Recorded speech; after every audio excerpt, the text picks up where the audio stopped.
Take it away, Felinda. Oh, I hit record, but I mean to hit share. So I'll let you be in charge of recording. And I do know a few people wanted the recording from this, but weren't able to make it with various meeting commitments. So there may be more kind of coming back to and refining after they watch it too. But our lovely group here tonight, I'm definitely, we're introducing 2 new worksheets, and would love your feedback, and we'll just get right into it. So we'll be recording the call, so it's a reminder for Adam to hit record. And all right, so just to cover briefly the purpose, outcomes, and methods for these calls to foster our community together and support everybody's growth, and to provide more valuable content for you guys, and to also refine any thing that you would like to see too. We want these calls to be informative and fun, and to provide you with useful information. We would love to see consistent participation and have you lead us in, just really shaping what you would like to see, because in your needs are really often shared with each other. And like you'll see tonight, our 2 topics are actually something that was, 2 different people expressed a question, and it got us to really kind of coalesce some materials. So I just want to kind of give a brief agenda for tonight's call. We will talk a little bit about what's new, those 2 worksheets. We'll actually be doing the performance formula worksheet as an assignment for tonight, and kind of help you get some experiential time with it and apply it. This looks like it did not save when my computer crashed from the short, but so we'll see. I think everything's still in here though. I think I had saved it before. We will have a domain update, which is really a maintenance thing on our end, but it might possibly, we'll be checking all the links and things, but if you notice something that if you click on it doesn't work, please just let us know, because we're going to go through and check. But with stuff like that, we don't want to miss anything, but if we do, please make sure we help fix it if it's something you can catch. Obviously that's not your responsibility, but I just wanted to let you know that's happening. So if you do click on a link that I've sent you in the past, or you have some old document that we didn't update, there might be a change. So that would be probably why, and most of that stuff will still be available. So all right, so we'll go into highlighting that resource. How would you use strength thinking with clients? In the past, we have this model, and it's a very in-depth model that, we've said you can facilitate in a group, but it's pretty challenging to go that in-depth with a group. So it was probably more suited, and in our experience, definitely on one-on-one. So we decided to make a quick kind of version that you could use in a small group or large group setting as an activity, and to generate some discussion. And then we also want to talk about how you might segment the content to match your time. That was a question we were getting. I only have 2 hours. What do you think would be good to cover? Or, okay, I have a day-long introduction. What might fit? What would you do? So I made up a document actually breaking down some samples of what we have done and what we think would be logical. Obviously you don't have to follow it, but it might be a good place to jump off from, or you can follow it as is. Upcoming calls, we have 2 more coming up. And just make sure to take note that daylight savings time is going to go into effect before our November call. So to keep that in mind, especially for our international people that don't have that fluctuation in their yearly time schedules. So I'm giving you the quick download. The handwriting challenge worksheet. This is in your T2S resources under the handouts. And we've done the handwriting challenge as a way to demonstrate, how sort of talents are formed, how patterns form. And we've used a different quote in the past, or something a little bit more generic. And so what we wanted to do was give you a worksheet that people could write this out. but also change the information to be more content driven so that they're also reinforcing the learning with their handwriting. So, anything handwritten is going to stick a little better. So the idea would be that this would come either in the introduction or the raw talent piece. And it's very quick. You'd have them, with their dominant hand, write out a definition of a strength and then the rest of this text and go as far as they can for 1 minute. And then time's up, switch to your non-dominant hand and write out the second quote in the second box here. And that's the definition of a talent. So you have strength and talent, and getting that in early on, I think will also be helpful in clarifying for people and give them a handheld resource that they could come back to. It's also going to demonstrate, how that non-dominant hand is so much less efficient than their dominant hand they've been developing. So wanted to let you guys know that is now available if you want to use it. And I also updated the master slide deck where I put this in there and I put the kind of the discussion slide of like the learning pieces you would talk about in the discussion of this. So that's an updated slide deck. We're actually going to have our graphic designer do some updates and make it look a little nicer over the next few months. But we wanted to give you guys a kind of we've updated some of our graphics and we hadn't reflected that in the online PowerPoint resource, but that is now reflected. So that's there. Questions on that? Comments?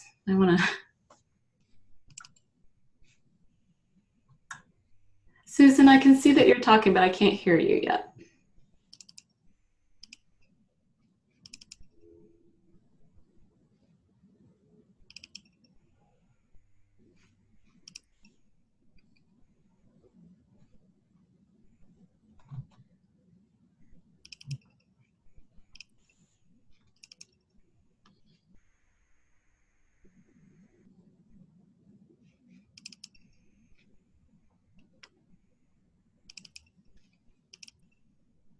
It's funny because I think I can hear your keyboard, but I can't hear you.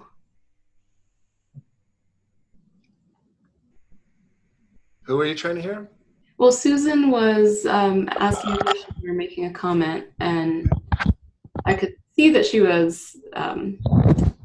Maybe type it in chat. Yeah, Susan, do you want to do that? And Adam, do you want to? Not sure I can see chat easily. I'll keep an eye out for chat. All right, well, we'll come back to that once you have a chance to type your comment in there, Susan.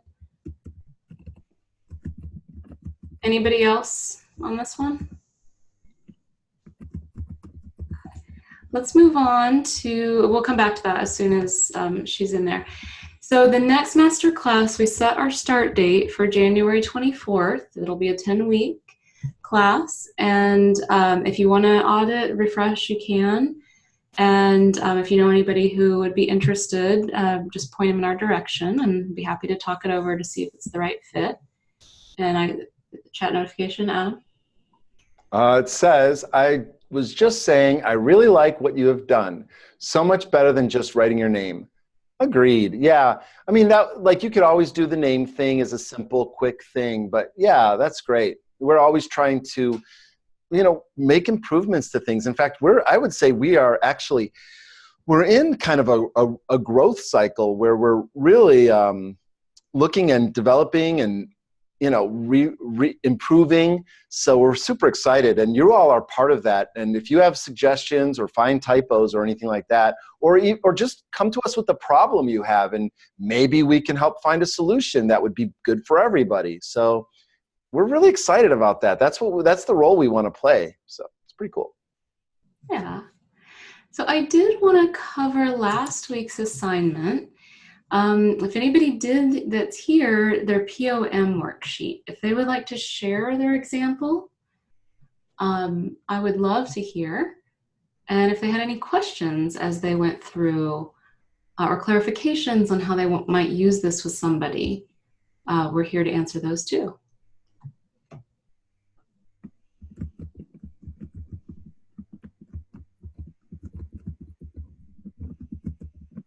Susan typing, so I'll wait.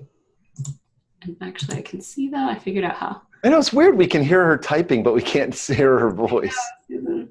Can you hear me now? Yes. Oh, yes. Okay. Wow. Okay, that was weird. Okay, yeah. I actually took this in a different line, and I actually applied it to a contrast in my own life, rather than to working with a client. And It's great. I wouldn't mind some feedback of how to get out of my conundrum that I've got myself into. So I've got learner and input as 1 and 2, and connectedness is number 5. And I feel that those 3 are the culprits causing my contrast here. So, I have gone way overboard. So my purpose is I need to reduce the number of webinars that I'm watching online and the number of articles that I am reading each week and the number of emails coming into my box because of all the things I sign up for. So that is the big contrast. And also the purpose is that if I can reduce those, I would have time to file properly and be able to file the information and pass it on, the relevant information at the right time. So that is the purpose that I need to deal with this contrast in my life. The learner has to learn everything that's out there. The input has to share it with everybody. And I will just see a webinar come up and I will say, oh, this person could use that information, or this person could use that information. So I need to listen to the webinar to get that information. I think my husband's ready to shoot me. I don't think he's ready to shoot you. But do you have life insurance? I'm just kidding. I'm kidding. But it's gotten to the point that my life is unbalanced right now with all of these things. Instead of narrowing down to a niche like I thought I was doing, it has just exploded. And you have things like W. Bex that have their series, and then these other people do these webinars every day where they have different speakers come on different topics. And of course, I'm interested in all of them. Yes. So, so that's basically what the purpose is, that I've got to find a way to limit. Yeah, well, I think you forgot one of the main. The other 2 themes you didn't mention could be culprits too, like responsibility. It's not just that you're collecting this information, but you feel a responsibility to do something with it. And maybe you even have a belief, which is your number 3, and maybe you have some beliefs around this that are driving your behavior. But I'm so glad that you could see that it's creating contrast for you, not alignment. But I would like to ask you, is it creating some alignment as well? Like, do you get something out of doing it? Yeah, I totally enjoy it, but the dishes aren't getting done. The meals aren't getting ready on time. Right? But maybe it's not the webinars. No, I don't know. Yeah, no, maybe what you need is to find somebody you could trade. I'll provide you with the latest and greatest information if you wash my dishes and cook my food. I'm saying that as a crazy idea, but actually if there was a way, I don't know what resources you have around you, but if there was a way to arrange something like that, clearly you enjoy this more. And also it's playing to your greatest qualities that you do that. It may be adding and edifying people's lives when you do that. Or in my case, because I do that as well, like my input and individualization kind of team up, that I'm always I call it throwing things over the wall to other people. Here's an idea, and I might be stressing them out. It depends on what their relationship is. Like if they work for me, then they might take it as, oh, he's saying I should do something with this. So, I think, I don't know that your purpose would be to, do less. Maybe your purpose is to do it better. I think I need to narrow the niche down. And I did have my responsibility and belief were more under the outcomes that, these will get done because of my responsibility. But it might not get done as the best I could do it. But yeah, I really feel that it's gotten to the point that there's just too much. And no, I enjoy listening to it and I enjoy writing it down. I really like the people that do it so you can fast speed it. And I listen to everything that I miss. I listen to it at 2 times. And I need that to be able to keep my focus. Yeah. Don't have it at 2 times if they're just talking at 1. Even Jim Collison on his on Gallup stuff, I listen to him at 2x. But the others, Mike, he's too fast. But so I liked, but some of the people I'm listening to don't have that on there. You can't change the speed, and so maybe I need to eliminate listening to them because it takes me the full time. Yeah. But I can follow you and Felinda very easily at 2 times what you're speaking. Oh, good. Good. Well, I would also add to that, because I think Adam is absolutely right, that you want to be careful not to reduce the things that you enjoy in favor of doing things that are less enjoyable. So, consider that as you begin to look at how the methods you're going to use. I also have input and learner, and I know for a fact, like there was a time I did this really strange thing where I was like, I'm in information overwhelm and I have more than I need, and I'm going to just cut off doing anything new. It sounded good on paper. It made logical sense. I'd kind of done something similar where I just like taken on and in a lot more than I needed for my work with clients. But what I wasn't accounting for is that learner and input feeds my energy. Mm-hmm. It helps, me be who I am in life. So it was actually kind of getting miserable, and I wasn't really putting my finger on exactly why. And it kind of hit me one day, like, duh.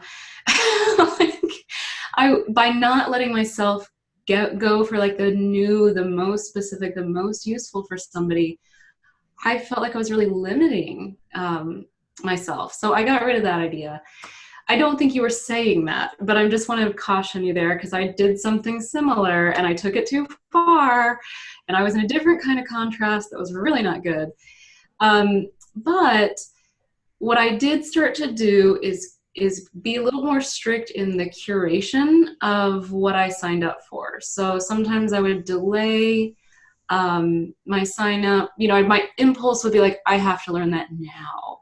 And I would delay it just a little bit or say, okay, once you finish this, then you can go sign up. It's going to be there. I still do stuff like that. I used to do something very similar where I would try to absorb and learn everything and then give it to the person I thought needed it. Sometimes now I'll just pass on the resource, and I feel like it's not perfect, but it's that they have access to it, and here's why I think they might, but I do say I haven't had a chance to really absorb this, to know if it's the best. So I try to, I still, I'm always going to have more. You should have seen me in the library yesterday. I went for one book. They didn't have that book. I came out with like 5 books I'm excited about.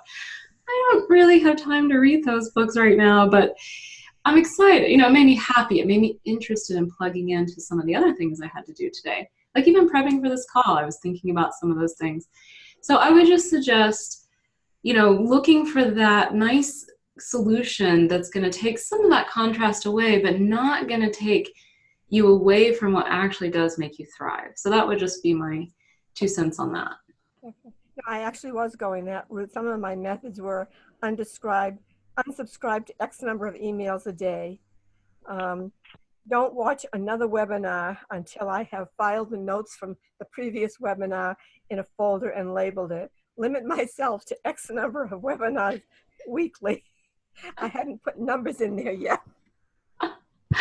I did go through and unsubscribe to things that were information overload, because it helped me weed some of that out. So kind of all this to say that when you're looking at your themes, try not to limit them in ways that's going to take away that piece, as you're looking at those methods and you're looking at the outcomes. We do have a tendency to really get very intense on that. And I think sometimes that process, just beginning to get into the methods, will shape and kind of create a new reality. And then you'll see, oh, actually, this method you can temper it or you can change it. And I think that's important, because sometimes people say, oh, I've set my purpose, I've set my outcomes. and they in some ways can feel rigid, but they're actually meant to just be a guide.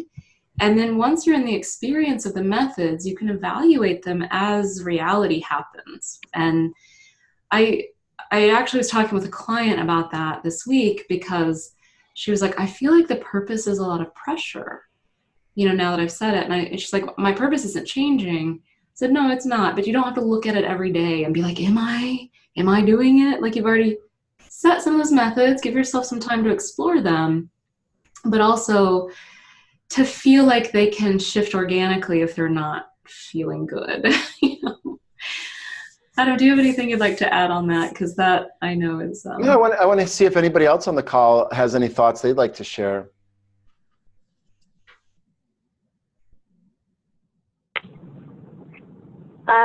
This is Ashley. I think just a whole general idea of one of you was just saying it, like not taking away the themes of the, your themes and your strengths. Obviously for me, they've been a huge life giver, especially after naming them and observing them more. But I think because our expectations are so high in those areas of ourselves, that I can kind of get in a rut of, individualization. It can get really overwhelming of, being enthralled with the uniqueness of people, or a lot of pressure on individualizing things. But I think that's sometimes where my pendulum has, I think that's just kind of the self-awareness that they really are meant to give me like life and energy. And as they become more draining, I just kind of switch my focus and move on to, something else, and realize that,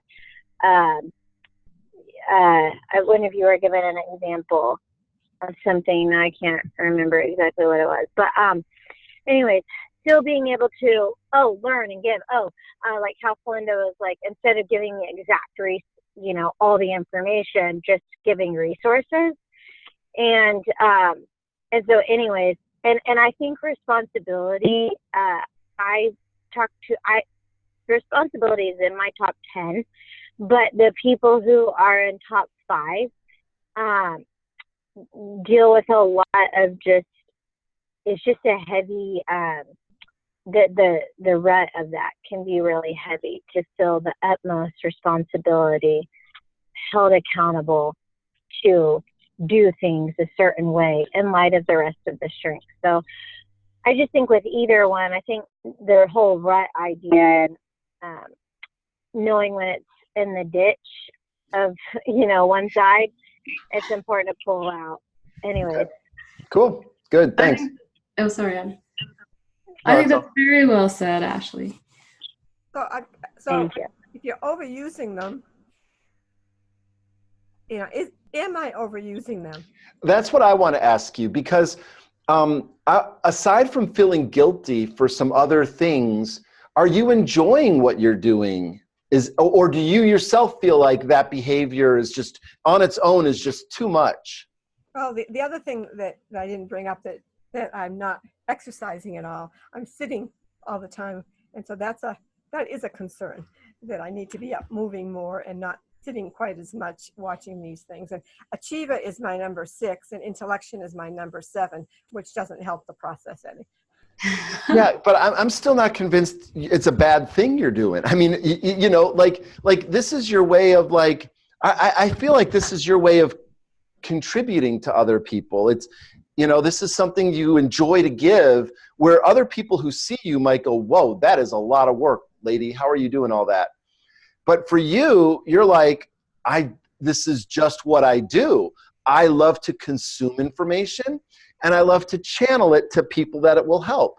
And as long as I'm doing that, I'm happy. Now, maybe in addition to that, I might want to find outlets for physical activity more, or I need to find a way for my husband to cook his own food and wash his own dishes more, or you might, so I want to find a way to optimize the activity you're doing.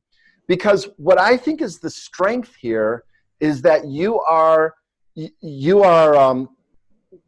a conduit of valuable information.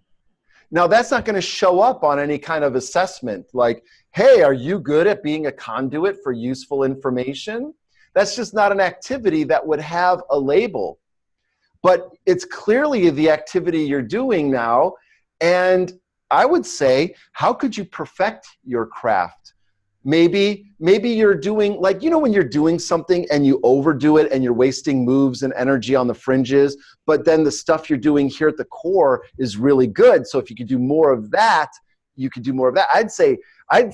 I'm saying maybe a way for you to go with this is not away from this idea of curating information and passing it on. I'm saying go toward it and work on honing it even more if it gives you pleasure and people find value from it. Yeah, no, my husband is great. I mean, he's even going to be starting supper while we're on this call because it's already 5:30 here. But he's been doing the dishes and everything. He knows that I need to learn, and he's been very, very supportive of it. But it makes me feel a little bit guilty. Well, then, you know what? Tell him that and ask him how you can spoil him in return. Turn it into gratitude. Take the guilt and turn it into gratitude. But yeah, and that's coming from a guy with positivity at number 33. Well, I will just follow up on what Adam said there. Taking that guilt, turning into gratitude, but it's also strength drafting. So maybe, this would be a great example of if he knows that and appreciates it, and there's an exchange, and your responsibility might be experiencing some guilt.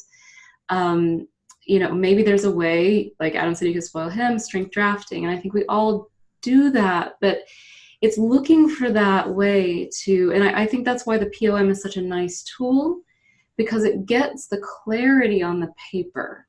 And then it becomes this working document. And as Ashley was saying, and it's actually going to feed right into our next activity, the performance worksheet.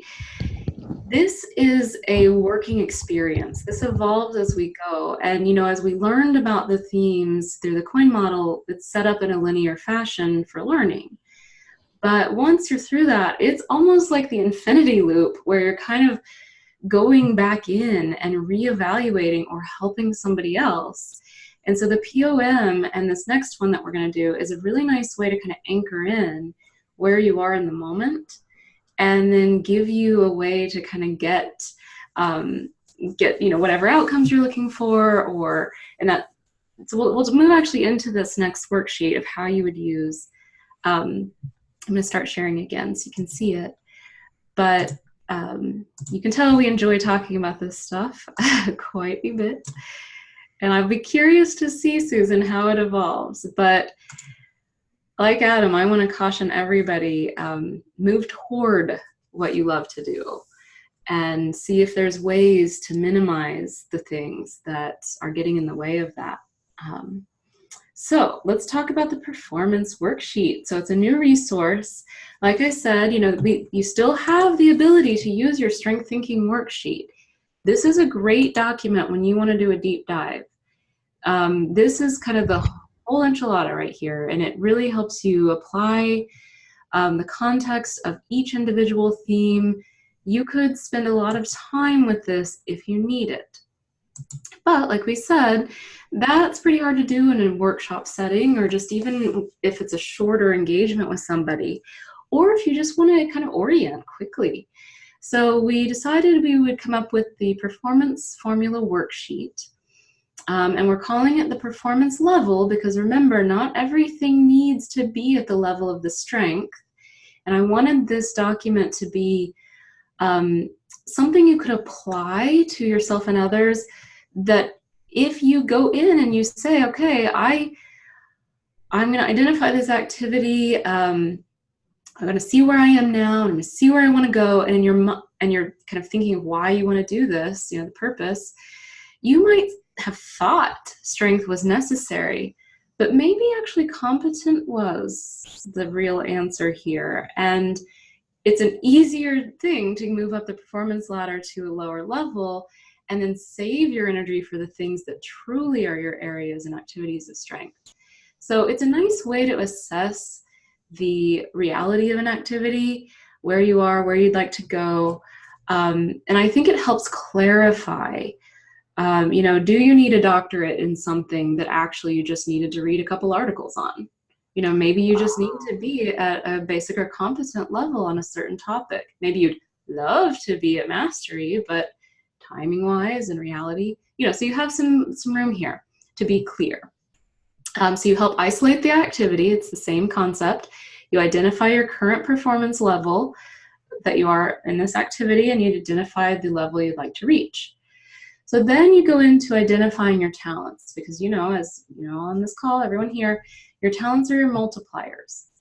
And you look at how you're going to apply your talents to that given activity. And if your talents are not compatible to the activity, or you are hearing your clients identifying this activity and talking it through, and then you get into looking closer at how they are expressing using their talents, or if the way they think that they want to move up that performance ladder is so contrary to their talents, you can catch it here and save everyone a lot of suffering, usually. I'll use an example. I may have used, I feel like I used it somewhere recently, so I don't think it's a repeat for this group, but I was working with somebody and she has activator very high and adaptability very high. And we were looking at a very particular activity that she wanted to improve her abilities on, and actually is in the context of career advancement. So it sounds good, right? And she already is, I would say, competent to advanced. And so we're looking at that and identifying the activity, which is voiceover work. And she's already, you know, had contracts and she knows the ins and outs and the works. But she decided she would like to bump it up to a strength. And so we get to her talents. And like I said, she has activator and adaptability really high. And we're looking at how she'd like to move up this performance ladder. And her you know, the idea that she was saying is that all of it, you know, she had a year plan, and the plan was very complex and very step-by-step loaded, which was something she was very miserable about. She didn't want to do it. That's always a key sign right there. But we started digging in and saying, you know, she was just kind of like, her adaptability and her activator were looking at this thinking like, oh, I should be doing this, but man, I'm just drained every time I think about it. So we looked at how we could, you know, reach her goals in the context of activating adaptability and giving activator something to do in the context. Empathy is another talent of hers, and she was feeling very drained that wasn't meeting any of her empathy needs, and in fact were quite contrary to it. So we've actually evolved past that into a different career advancement because we were looking at the activity and the talent context of talents. But if all of that lines up, then you move into what knowledge and what skill you're going to need to get to your appropriate level.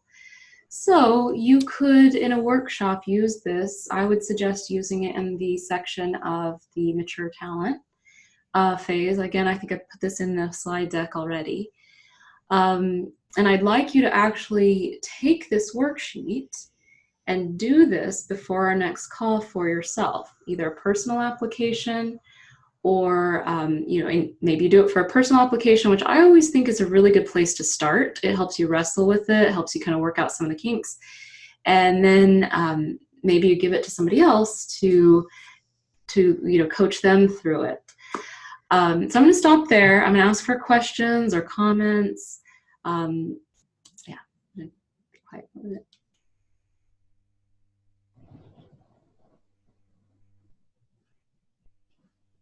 I'm not able to see because I'm having to go on the phone call. I'm not able to see the worksheet, but you basically, that's on the talent to shrink resource page.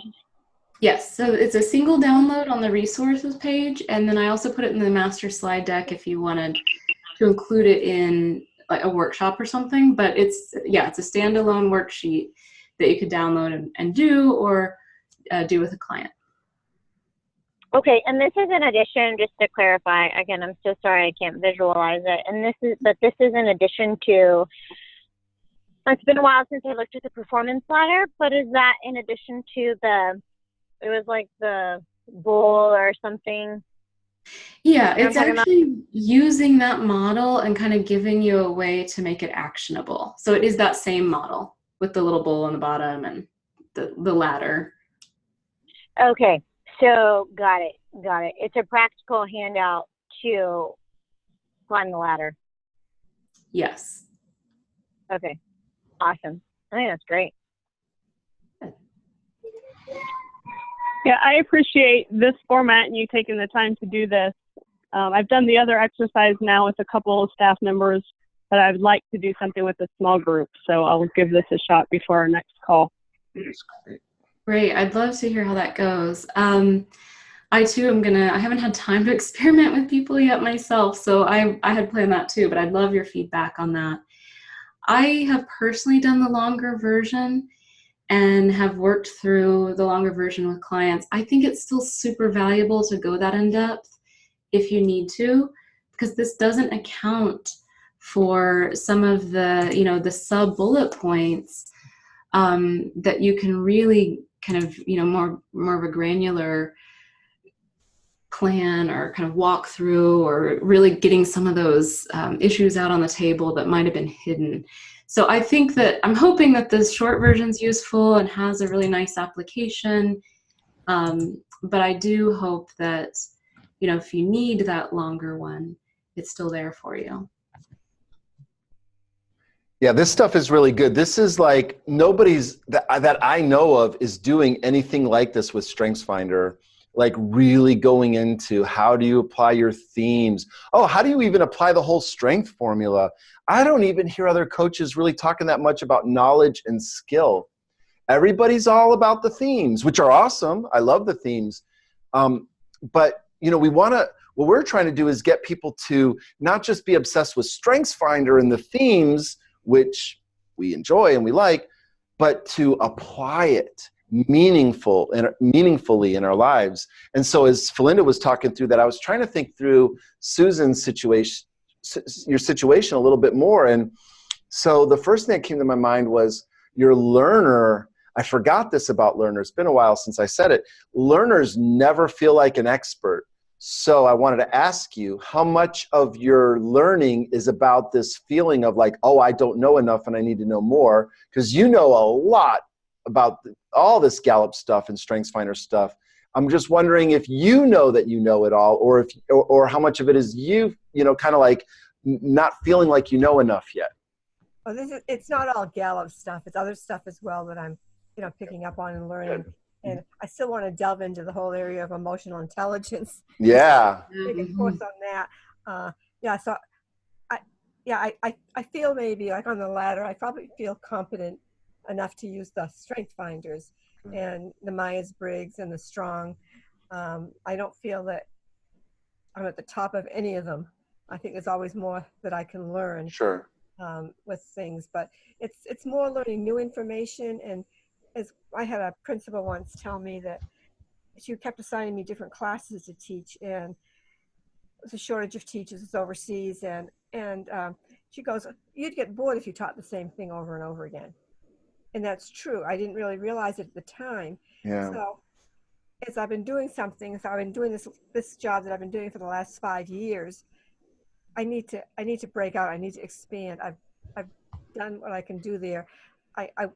I need more information to go to the next step, to go to the next level of doing something. So I want to see if we can take this thing you're doing and call it an activity and hone it and give it a purpose. I know you had mentioned your purpose before, but I mean, let's say you were moving from the amateur version of sharing information and you were going to go toward a real next level. Like, is it about sharing information? Is it about developing content? Is it about, curating a body of work and handing out this information more than just here, check this out, but curating it even more so that the nuggets that you pull from these sources are what you really focus on rather than the sources themselves? Because I know if you sent me an hour-long video, I'd be like, oh gosh, I don't know if I have time to watch it. You know, I've been on the, sorry, I know you want to chime in, real quick. I've been on the receiving end of your stuff, and it's valuable, and it's like, whoa, sometimes it really is too much. And then I also do that to people too. I'm like sending them stuff because I'm excited about it. So maybe curating it more so it's more like tailored would be taking it to the next level if you wanted to. Yeah, I think there's some truth in that, because you've got so much information and it's all valuable, and they have to have it all. Well, it's kind of like there's information, and then there's knowledge, and then there's insight or wisdom. I mean, there's different ways you can configure it, but you know, information is the raw form, but converting it to actual knowledge would be where I think you would add value to the information right there. Yeah, I mean, I enjoy the one-on-one work more than, you know, leading a team or a group. I've had more experience with the one-on-one. I just finished with a guy yesterday, and I'm very careful to keep it limited when I'm working with a client. When I did the work that I did for the course and for our team, because they all had the background, they had a certain amount of knowledge already going into it. So that was a little bit more than I would ever dream of giving to a client. But yeah, it's the nuggets. So I try to outline or pick out the important things and then hone it down, and that saves somebody else from having to watch the video. So right. Watch it in fast speed. So, but again, I'm picking what I feel is relevant. You know, I know I'd be interested in that stuff too, you know, like that you're finding and that you found insightful or interesting, because you have input. You have a lifetime of experience of finding what's useful. Mm-hmm. So when you make a recommendation, it's more credible to me than maybe somebody that had input really low. Maybe, you know, it depends on what other themes they have, but yeah, someone with input, I know that they recommend what's useful. So anyway, I would say just keep refining that, and the purpose. Like every time you catch yourself wanting to send someone information, try to tap into what is that purpose that made me do that. It's in there. It's subtle and fast. And if you could discern it, that might open up some direction for you. Because I think there's a real implied purpose in there we haven't fully given voice to yet. Okay. I also believe talking about the POM example, Susan, your example, and then looking at the performance formula worksheet, you did articulate a need, which could actually be a purpose for why you do need this so much input right now, right? So you said very clearly that to get to the next level of the performance ladder, to move from the job you're doing now to that next level, you need to be at a certain place. And I do believe you're in the learning input process of kind of inputting, formulating into what Adam said, insight and wisdom, so that you can deliver it to people and to move to that next level. So I would actually say for you, looking at those two side by side and hearing that, there is a real purpose right now to maybe what feels like information overload in a way, but you actually are using it for a very specific goal and purpose or outcome. I mean, you can actually kind of look at the different ways, thin slice it, but maybe looking at it through that lens, and it does match your talents. So that is something I would, again, if I were hearing you explain that to me, and we're looking at the performance ladder and you've identified where you'd like to go next, and that's knowledge and information. You've identified the knowledge that you need, you've identified some of the skills you need, your talents fit.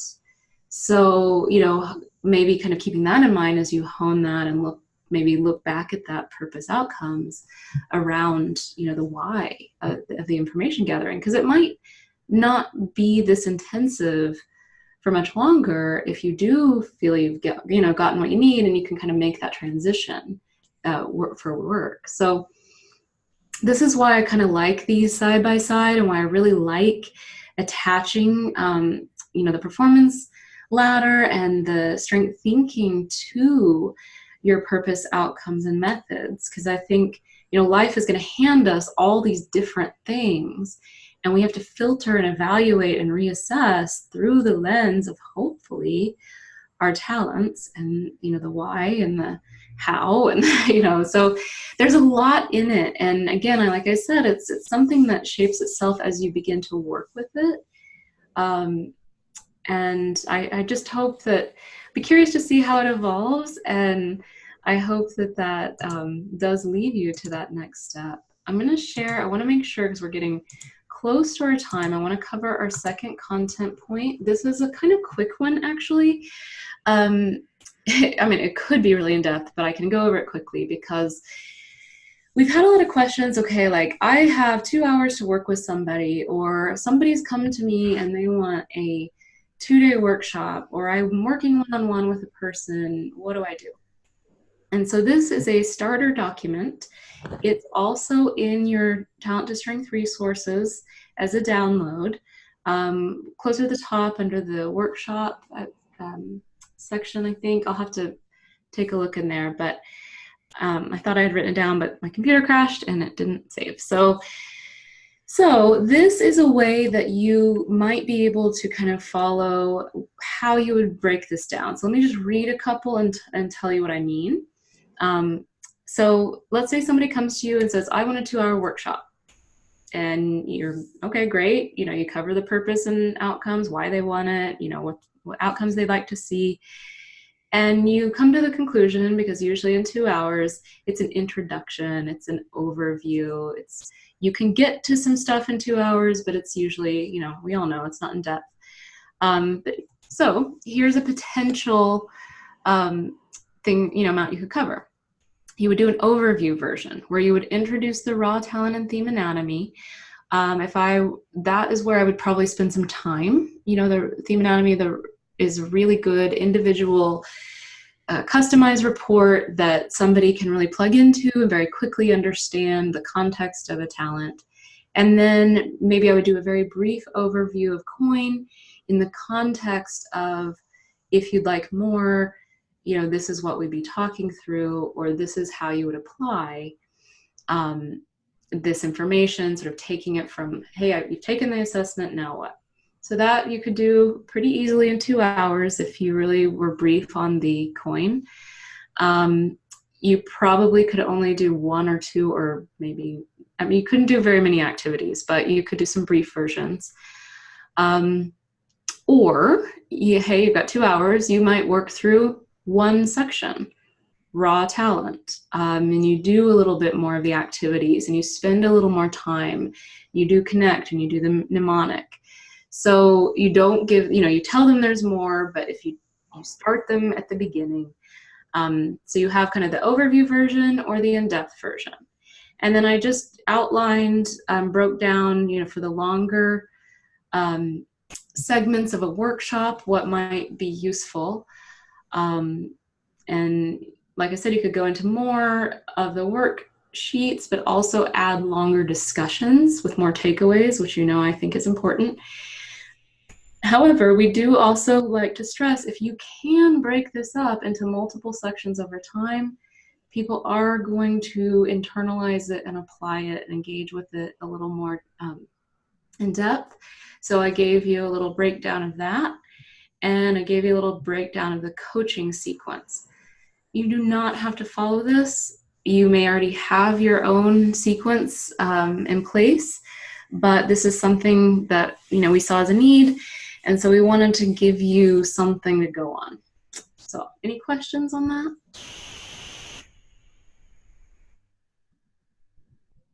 I'm very thankful.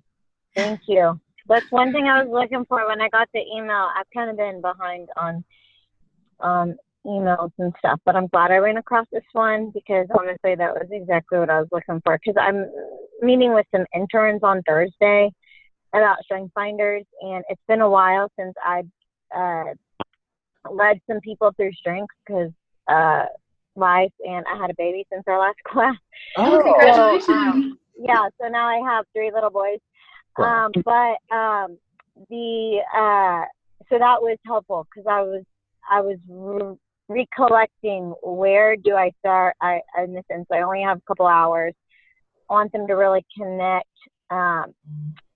with it and for them to fully understand it. Because I think, Adam, you were mentioning, not fully understanding because they can't really fully understand, but if they are going to understand it within 2 hours, what's the most important thing I would like for them to understand that I think is the most useful? Because I find the thing that I really don't like about just having 2 hours is kind of like what you mentioned, Adam. It's kind of a pet peeve of mine too, and we've talked about this when I took the class, as far as just when people just think strength finders and they're first and they see all their cool words and they read how awesome they could be, you know, and all this different stuff. That's great. But the whole idea of honing in on those and gaining knowledge and how to apply, I think how to apply is a tension that when introduced to strength finders, how to apply it, especially like giving them at least some sort of, here's some 3 takeaways within your 2 hours of how to apply it. Because when people are just like, oh, I know how to, you know, they've looked at communication. Most people think, oh, I know how to communicate, you know, because of the essence of the word. Or individualization. Oh, yeah, I do. I like individuals. Learner. I like to learn, you know, like they limit those. And so if they don't fully grasp and understand and connect with it, but then having to move on, you don't. Knowing when to move on that and then be like, here's some things that you can apply is important, you know. My suggestion would be that you, in a 2-hour session, maybe do focus just on Connect, give them a little preview of what to do after Connect. But today I did a session and I changed the title of what I normally call it. And I named my workshop, So I've taken StrengthsFinder, what next? You know, that's just what I called it. Good. Yeah. And so then, yeah, I like that. Yeah. And so then what I do is I show them the emotional intelligence model. I don't know if you remember it. I'll describe it. We don't have any visuals of it up now. So what I said to this group, I said there's 4 levels at which you can apply any assessment. And then what I did, I didn't tell them it was emotional intelligence, but that's what I showed them. I said level 1 is self-awareness. Just that alone, you become more knowledgeable about who you are. So just focus on that for 2 hours, but also tell them, hey, there's a next level beyond just knowing about yourself, and that's managing yourself. If you know yourself, that helps you manage yourself. And if you manage yourself, you're going to be more successful than if you don't. And then I mean, more I say on that. And then I say the 3rd level is not just self-awareness and self-management, but you become aware of other people. Because every time you take an assessment and you're one of the styles, whether it's Myers-Briggs or DISC or StrengthsFinder, you know, like with StrengthsFinder, there's 29 other themes not in your top 5. So then you should begin to say, well, what are the other ways of being that are different from the way I am? And then the 4th level is, how can I then use that information of how you're different from how I am? And how could we manage our relationship to be optimal? And then those are the 4 levels. But in a 2-hour session, you may only be able to do level 1, self-knowledge, self-awareness, and then the connect phase. And then you should feel like you did a good job. If you help people connect with the time you have, that's it. Get them so excited about it that they want to go deeper. Yeah, that's what I was thinking. Even the person who asked me to do it, I just said, okay, how much time do I have? And then I made them tell me what they want me to accomplish, because there is so much, like, what's your hopes, you know, kind of without saying what's your purpose, outcome, and method, you know, without breaking those down. What would you like to accomplish within these 2 hours? Because it can be overwhelming, especially with everything that you know about it. It's not even like I'm an expert at all, but like just the things that I'm constantly thinking about with it. I think that's, really good. So everything that you just said, and then full into the worksheet, the starter document, I think that you called it, or something like that, is very, very helpful. Cool. Good. Well, thank you. And yeah, we know that, you know, there's a few of you that just use one kind of intervention, but most of you do use multiple kinds of interventions, one-on-ones and groups and formal and informal. So this is a way to, kind of really contextualize how this information, we made it to apply to every group, every situation, and it's just a matter of organizing it that way. But we're at our hour mark, and I want to really respect everybody's time. So just really quickly, our next session will be on Tuesday, November 20th. I cannot believe we're going so fast through this year. 4 p.m. Central Standard. Again, check the time change if it applies to you. And also fill out your performance formula worksheet for yourself, and if you have a chance to use it with others. And thank you so much for being here. We really appreciate it. And we'll stick around for questions for a few minutes, but I just want to respect your guys' time if you do need to go. Yes. Cool, let's do it. Unless there's any questions, we can call it a session. Thanks for coming out and doing this, even though just a few of us on the call. It was very valuable. It's great, yeah, and we'll be recording it. We had quite a few people who wanted to be here but couldn't, so we're going to keep doing this. And you being here is what makes us want to do it. If you weren't here, we wouldn't even be doing it. So thank you. Yep, you're turning your thoughts into actions. Yes, you are. The next one I'm not sure about. We're actually going to be in North Carolina, so it's visiting. So it's going to depend if I get the right on. The time frame's going to work activities. How often do you do the recap? Like the email that you sent out, how often do you kind of do the refresher thing that you just did? So we do these calls, the best practice calls, once a month, and I'm learning to get better about kind of making sure the email reminders go out. And then if you decide to do the refresher class, we're thinking twice a year for the Train the Trainers about right in terms of time. So one in the fall, one in the, right after the new year. And so we'll send that out, but then we're also sending once monthly. If you subscribe to the blog, we are sending a once monthly kind of links to all of the articles on there, and if there's a new announcement, I try to put it on there. Those are more for you'll see general public stuff, but it might be stuff that you would be interested in too. So if you haven't subscribed there, I'd suggest doing that. But that's about where we are with the outreach. How do you subscribe to the blog again? Just go to talenttostrength.com. You can click blog at the top of the menu. That'll take you to the main blog page, and there's a button. You can subscribe on the main page, or in each individual blog has the button as well. Okay, yeah, that's great. Well, I don't know how I missed the best practice calls emails. I'm sorry if you sent them out, but I do. I appreciate it, and I like the name best practice calls. I think that's great. Oh, good. Well, we're going to keep doing them, and this is only our second one, so we're hoping. Oh, okay, good. Yeah, okay. And Ashley, you should consider auditing the Talent to Strength course if you feel like you need to. Again, you can go through it again if you want.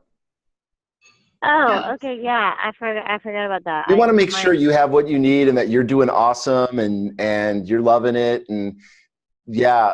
So if you need to, it's available to you. Okay, that's great. And do I just I'll have to look. Is it showing at this time Tuesdays at 4? Well, actually, January. So we're in the middle of one right now. This week, session 4. If you want to jump in, you can. Those are Thursdays at 4 your time, and same Zoom room here. You can jump on, and then if you didn't want to jump in the middle and you want to start from the beginning, the next one would be January 24th is when we'd start back at 1. Okay. Yeah, that's great, and that's very helpful. I appreciate it. Wonderful.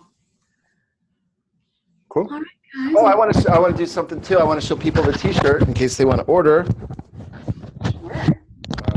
So we have a new shirt, 34 themes, like poster. I think you'll have to talk a little more, Adam, to get on the screen. Hello. Check one, check two. Check out my shirt. Available at talentedstrengthshop.com, or the link to our store is on our website. Just click the shop when you go to talentedstrength.com. Well, that version will be loaded soon. We're still waiting on one final approval from Gallup, but we think we're going to get it soon. So I should have said that ahead of time. I didn't realize you were going to say that. But the 34 version will be up soon. The single icons or the custom shirts, and the same thing for the mugs, are up.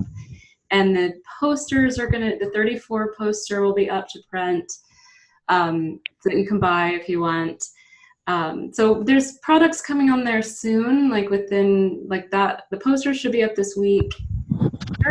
We're actually just waiting on somebody to say. I'll get the poster so they can see it. The bigger one. Yeah, okay. We're just waiting on one person to say yes for sure on the shirt, and we're pretty sure that's going to happen soon. So got a few things in the pipeline there, and we just, we're trying to do those to generate excitement, learning tools, visuals, just getting people really connected. So Adam, you want to talk so you can Yeah. better? Check one, check two on the microphone. Am I big? Yep. Okay. And so this is a pretty big poster.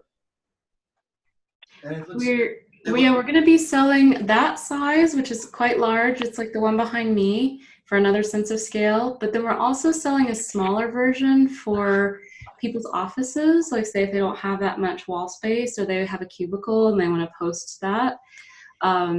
We made a smaller version that's a little, probably a better fit. So you have choices. As well. Here's the smaller version. Testing 1 2 1 2. I just want to make myself bigger so you guys can see. What size is that smaller one? Good question, Susan. I don't know off the top of my head. I'm sorry.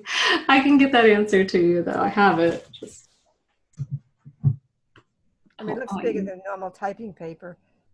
It is a little bigger. We had talked about doing it, on just like a regular page or legal sheet. It wasn't quite big enough. So that was, and then we also had to kind of go with restrictions from the printer. So that's the size we ended up with on that one. Yeah, we're gonna have to. We'll probably have to leave it here because this call is getting a little longer than we want for people to watch. So, yeah. But if you need anything, okay, thank you. Yeah, you're welcome. Thank you. And if you guys need anything from us, you have an email or give us a call. All right, thank you. Have a great night. Have a great night. Bye-bye. Okay, you too. Bye.